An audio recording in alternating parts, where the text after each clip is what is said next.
Olá! Hoje vamos estudar a dilatação térmica em corpos com uma dimensão e duas dimensões. Vamos começar com uma barra. Temos aqui uma barra com comprimento L0 a uma temperatura T0. Vamos esquentar essa barra. Após esquentarmos esta barra até uma temperatura final T, percebemos que o seu comprimento passou a ser L0 mais ΔL. A fórmula que representa a variação ΔL é dada por L0, que é o comprimento inicial da barra, vezes α, que é o coeficiente de dilatação linear do material, e ΔT, que é a variação de temperatura. Vale lembrar que o α depende de cada material, e que o ΔT é dado da temperatura final menos a temperatura inicial. Ou seja, se tivermos uma redução de temperatura, o ΔL será negativo. Por que isso? Porque o nosso comprimento L0 é maior que zero. O α é sempre maior que zero. Ou seja, se o ΔT for negativo, o ΔL será negativo. Continuando, podemos escrever que ΔL é igual a L menos L0, onde L é o comprimento final da barra. Portanto, L menos L0 é igual a L0 alfa ΔT. Portanto, L é igual a L0 mais L0 alfa ΔT.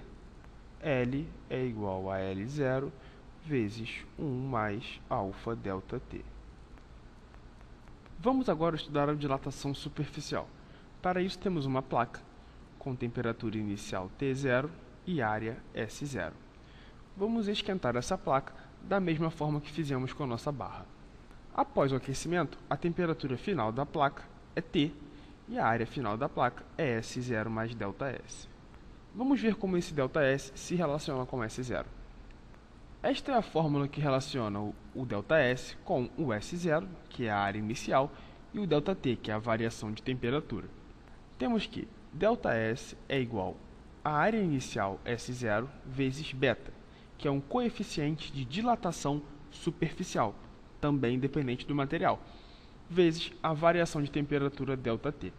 Da mesma forma que a barra, se a variação de temperatura for positiva, o ΔS também será positivo. Já se a temperatura diminuir, ou seja, o ΔT for negativo, o ΔS também o será. Podemos escrever que ΔS é igual a S menos S0, onde S é a área final. Logo, S menos S0 é igual a S0 beta ΔT. Portanto, S é igual a S0 mais S0 beta ΔT. Portanto, S é igual a S0 vezes 1 mais beta ΔT. Vamos agora resolver um problema. Uma ponte de aço com vão livre de 1.410 metros se dilatou de 0,3384 metros. Sabendo que a temperatura inicial da ponte era menos 5 graus Celsius, determine a temperatura final. Ou seja, o que esse problema quer? Esse problema quer que nós usemos a ponte como um termômetro. Quais são os dados do problema? O L0 da ponte, ou seja, o comprimento inicial da ponte, vale 1.410 metros. Sabemos que a temperatura inicial é menos 5 graus Celsius. Sabemos também que o alfa do aço, ou seja, o coeficiente de dilatação linear do aço, vale 1,2 vezes 10 a menos 5 sobre graus Celsius. Além disso, sabemos que ΔL da ponte é igual a 0,3384 metros. Vamos resolver esse problema. Da fórmula dada, sabemos que ΔL vale L0 alfa ΔT. ΔL vale 0,3384, L0 vale 1.410, o alfa vale 1,2 vezes 10 a menos 5 vezes ΔT. Resolvendo as contas, temos que ΔT vale 20 graus Celsius. Portanto, temperatura final menos 5 é igual a 20. Logo, a temperatura final da ponte é de 15 graus Celsius. Para encerrarmos nossa aula, vamos resolver mais um problema. Uma placa metálica possui área de 40 metros quadrados. Durante uma obra, foi necessário fazer um buraco de área 10 metros quadrados.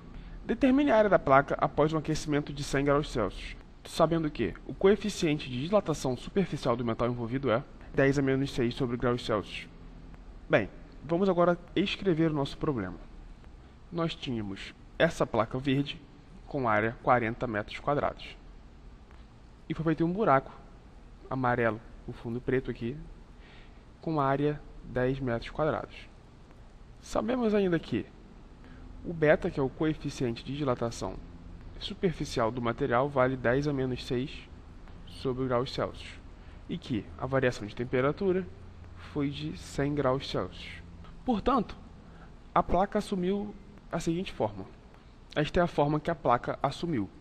O que o problema nos pede é a diferença entre S, que é a área da placa se fosse inteira, menos o S azul, que é a área do buraco após o aquecimento. Mas o que acontece com a área do buraco? Quando nós aquecemos um objeto, as partículas que constituem esse objeto tendem a vibrar com uma maior velocidade. Assim sendo, elas precisam de maior espaço.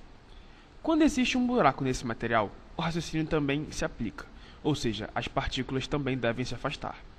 Portanto, se a área do buraco diminuísse, a distância entre as partículas também diminuiria, o que está errado.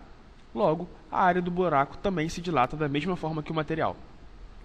Vamos escrever a fórmula para a dilatação da área da placa sem o buraco.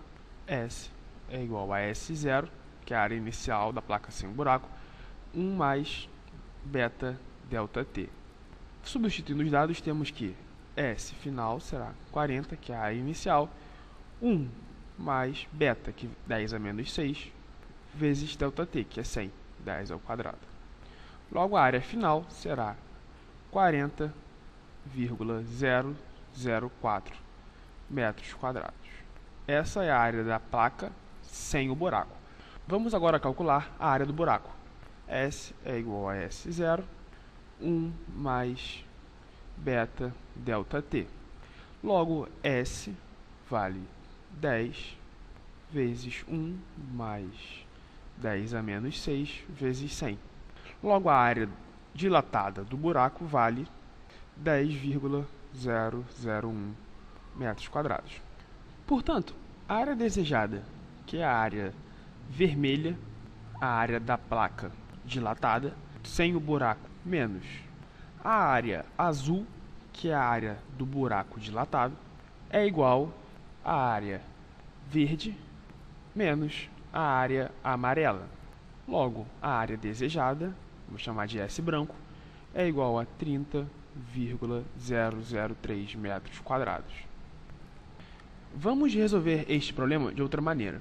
Vamos considerar como área inicial a área da placa sem o buraco, ou seja, o nosso S0, laranja, será o S0 verde menos o S0 amarelo.